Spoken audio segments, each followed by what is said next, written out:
I have interviewed Linda Moulton Howe about Mhm. cattle mutilations, but what are some of your theories on what that phenomena is all about? And as you said, it's horses.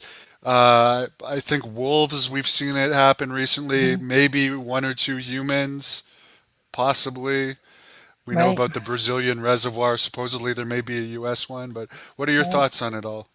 Yeah, I mean that's a topic that has been going on for decades now with really no closure to it, no answers. And I'm not the expert in this field. I give credit to Linda Howe and Chuck Zukowski and Christopher O'Brien. They did a lot of work on this phenomenon. But I have to say, in doing interviews and research for people that live in the area, and one of the pioneers of the town, her family, like, you go to the to this little town and roads are named after this family. So her husband's 1800s. And I drove to Wyoming to do an interview with this witness, and this was around the time of the high stranger, so it was like 78, 79. She got married right out of high school, and her husband bought a property out in Rama, Colorado. And he was on his horse checking the cows for calves, and he came upon a dead calf. And this calf had four cuts in a perfect square, with the top of the fur removed, but the skin's still there. And but the calf was dead. So he gets on his horse, goes back to his ranch house, gets my witness, and they drive back in the pickup truck. She said that took anywhere between 20 to 25 minutes. When they got back to the calf, that calf had been completely mutilated, cauterized incision, blood drained, no footprints around the area, no tracks, only the tracks that the horse had left earlier.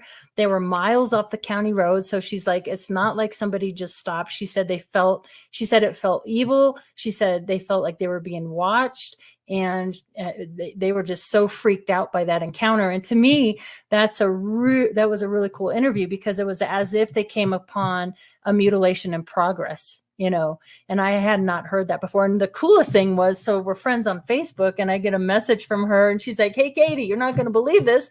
I found the photos." So they're the old Polaroid photos. So I have the actual photos of that calf that was mutilated. And, in talking with people, it goes both ways. I mean, we have this strange phenomena that was really occurring quite often out there, where these unmarked helicopters sighted.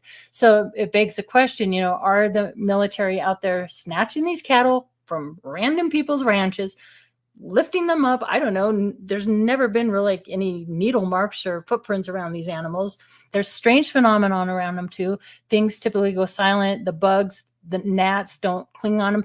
Other animals like fox and coyote won't go near these animals. They won't touch them. Or a regular dead cow, your scavengers will get at it. Not with these cattle. It's really strange. A lot of times the tongues are removed, the anus, that part. A lot of times they'll take and mutilate a cow. I just had a recent mutilation. Actually, somebody just sent photos of one that happened just last year, where the calf is still in. I'm sorry for the graphic nature, but the calf is still in the womb, but the mother had been mutilated. So are they testing groundwater because of nuclear missile sites? I don't think so. I think a lot of these mutilations are still left unexplained. Maybe some are, humans are responsible for, but I don't know. It's just still an ongoing mystery. It really, really is. And I don't know. There's some great books. I recommend all those books by those people I just mentioned. I mean, they even talk about a mutilate. I think it was Christopher O'Brien's book, "Stalking the Herd," that talks about one of these cattle being put on the doorway steps of the NORAD. And now, is that like some sort of warning? I don't know what. And I wonder with the mutilations, if it is humans, like if it is governments, why they wouldn't just raise their own cattle